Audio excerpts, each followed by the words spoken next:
रोजची नाटकं नेरळला का खपून घ्यायची आम्ही?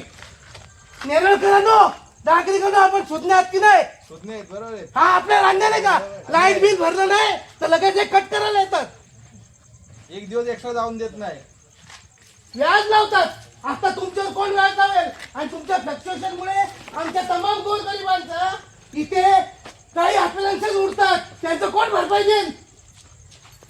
ट्रान्सफॉर्मर जळतो, तुमचा कंडक्टर उडतो, तुमचा तिथे लाईटीचं ते तारा जळतात.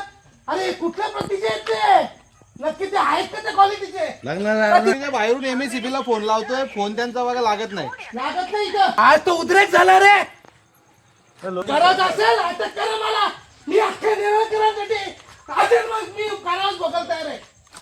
हा रे, लहान पोरं आहेत, ठीक आहे, आता शाळकरी नाही, ठीक आहे, त्यांची परीक्षा वगैरे झाली, पण लहान पोरं आहेत ना. अरे रडत बसला घरी. अरे ते आपल्याला झोप लागू शकेल का? हे बघा ना, असं झालं खांड्यातून. मच्छर किती आज उपद्रव करताय. अरे बघ ना, असं झालं मी एवढं मरणाचं गरम होतो. कसं काय करणार कोण?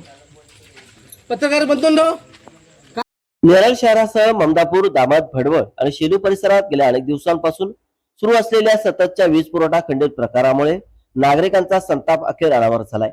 रविवारी मध्यरात्री 12 वाजण्याच्या सुमारास संतप्त नागरिकांनी नेरळ येथील महावितरण कार्यालयावर धडक देत जोरदार रोष व्यक्त केला. परिस्थिती तणावपूर्ण बनल्याने सुरक्षेच्या दृष्टीने नेरळ पोलीस ठाण्याचे पोलीसही घटनास्थळी दाखल झाले होते. वाढत्या उष्णतेमुळे नागरिक आधीच हैराण झाले असताना मागील 15 दिवसांपासून नेरळ व परिसरात वारंवार वीज पुरवठा खंडित होत असल्याने नागरिकांचे अक्षरशः हाल होत आहेत.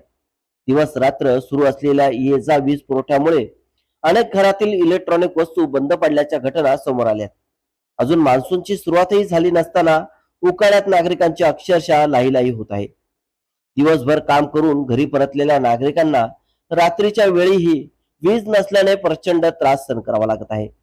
वारंवार तक्रारी करूनही महावितरणाकडून कोणतीही ठोस माहिती किंवा समाधानकारक उत्तर मिळत नसल्याने संतप्त नागरिकांनी थेट कार्यालय गाठले.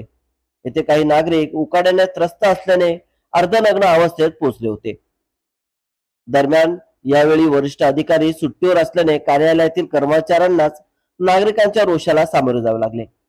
दरम्यान धक्कादायक बाब म्हणजे रात्रीच्या शिफ्टमध्ये केवळ 2 कर्मचारी संपूर्ण नेरळ परिसराचा भार सांभाळत असल्याची माहिती समोर आली. त्यामध्ये एक महिला कर्मचारी देखील रात्रंदिवस नागरिकांच्या समस्या सोडवण्यासाठी धावपळ करत असल्याचे दिसून आले. काही कर्मचारी ड्युटी पूर्ण झाल्यानंतर पुन्हा कामावर बोलावले जात असल्याचेही समोर आले. तसेच आवश्यक साहित्य उपलब्ध नसल्याने वीज दुरुस्तीची सामग्री आणण्यासाठी कर्मचाऱ्यांना कर्जत येथे जावे लागत असल्याची माहिती समोर आली. स्थानिक नागरिकांच्या म्हणण्यानुसार नेरळ शहरातील अनेक वीज वाहिन्या मागील 40 वर्षापासून बदलण्यात आलेल्या नाहीत.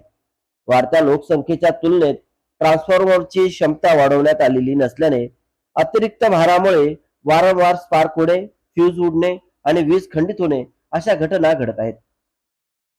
या संपूर्ण प्रकारावर संतप्त प्रतिक्रिया व्यक्त करत वीज ग्राहक राजू मिरकुटे यांनी लोकप्रतिनिधींनाच सवाल केला. नेरळच्या रहिवाशांना वाली आहे की नाही असा खणखणीत प्रश्न उपस्थित करत त्यांनी उपमुख्यमंत्री, आमदार आणि स्थानिक लोकप्रतिनिधींना साथ घातली. सर्वसामान्य नागरिकांच्या जिव्हाळ्याच्या प्रश्नावर आता आंदोलन छेडण्याचा इशाराही त्यांनी दिला. दरम्यान नागरिकांचा वाढता संताप पाहता आता तरी महावितरण प्रशासन आणि लोकप्रतिनिधी नेरळ शहर व परिसरातील सततच्या वीज समस्येकडे गांभीर्याने लक्ष देणार का असा सवाल उपस्थित केला जात आहे. 10 वर्षात नाही बदललेली भेंचर लाईन जी आहे तीच लाईन आम्ही स्वतः आणूनमध्ये टाकायला लावलं. अरे एप्रिलच्या बिलामध्ये दरवर्षी फिक्स्ड डिपॉझिट लागून येतो तो भरा. मग ते सगळं जे आहे सगळं आहे त्यांचं बजेट मारले पैसे खर्च करतात कुठे? मेंटेनन्स दिवस लेट झाले काही आपल्याला फाईन मारायला मोकळे. पावसाळा यायच्या अगोदर फक्त 15 दिवस झाडं तोडण्याचा हे घेतात. आता झाड तरी अख्खा वर्षभर झोपा काढतात तरी पण झाड पडतात. मग काय झालं बोला झाड पडलं. झाड पडला एकदम चुकीचं आहे. माझी कंप्लीट 1 जानेवारी महिन्यात दिले, अजून आले नाही ते. माहिताचे कपडे घालून कुठे वजन कमी होतो का? कोणाला मागत नाही, समजतं की घरी जाऊन झोपतात. नेरळकरांनी कोण आवाज नाही उठवत. अरे दिवसाचे घालवा नाही यार. मागच्या महिन्यात असं झाला होता ना. आपण आलो होता पोलीस स्टेशनला कॉल केला अरे होता किती आता time? काय करणार रे? किती आता time? पोलीस आहेत त्याला विचार करायला पाहिजे की नाही लहान पोरं आहे घरामध्ये बीपीची प्रॉब्लेम तर म्हणून त्याला सांगितलं म्हणतो. तिथे कोण अरे तुम्ही टेंडर पास करा ना टेस्ट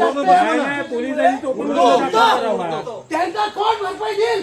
तुम्ही तर भरपाई घेता इथे लाईट बिल भरताय, सगळे लाईट बिल भरतात वेळेवर. आता तर नाही भरणार आहे 2 महिन्याची बिल भेटणारच नाही तिथे उठतात, कोण त्याला जबाबदार? कोण साहेबांच्या त्याला मोबाईल भरपाई बंद आहे, देईल? माहितीये त्या का गोरगरिबांचं काय आहे? आता कष्ट करून रक्ताचं पाणी हे बघ करतात ते. तुमच्या बोलला झालं बघ ना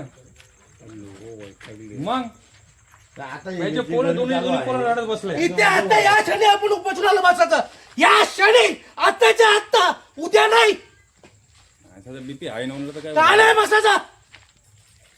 फक्त घरी एवढं आहेत काही लोकांच्या घरी एवढं नाही जमत नाहीत मग झाला पाहिजे थोडं पद्धत झाली काही. हा रे, लहान पोरं आहेत, ठीक आहे, आता शाळकरी नाही, ठीक आहे, त्यांची परीक्षा वगैरे झाली, पण लहान पोरं आहेत ना. अरे रडत बसलं घरी अरे ते आपल्याला झोप लागू शकेल का? हे बघा ना असं झालं खांड्यातून मच्छर किती आज उपद्रव करताय. हा, अरे बघ ना असं झालं मी एवढं मरणाचं गरम होतो कसं काय करणार कोण? पत्रकार बंधूंनो, असे बारीक बारीक कोणी आलं मग ते सामान्य आज ते कुठे आहेत सध्या बरोबर ना त्याला घरी इन्व्हर्टर लागलाय ना इन्व्हर्टर लागला त्याला काय प्रॉब्लेम नाही इन्व्हर्टर पण नाही होत, इन्व्हर्टर पण नाही चालत.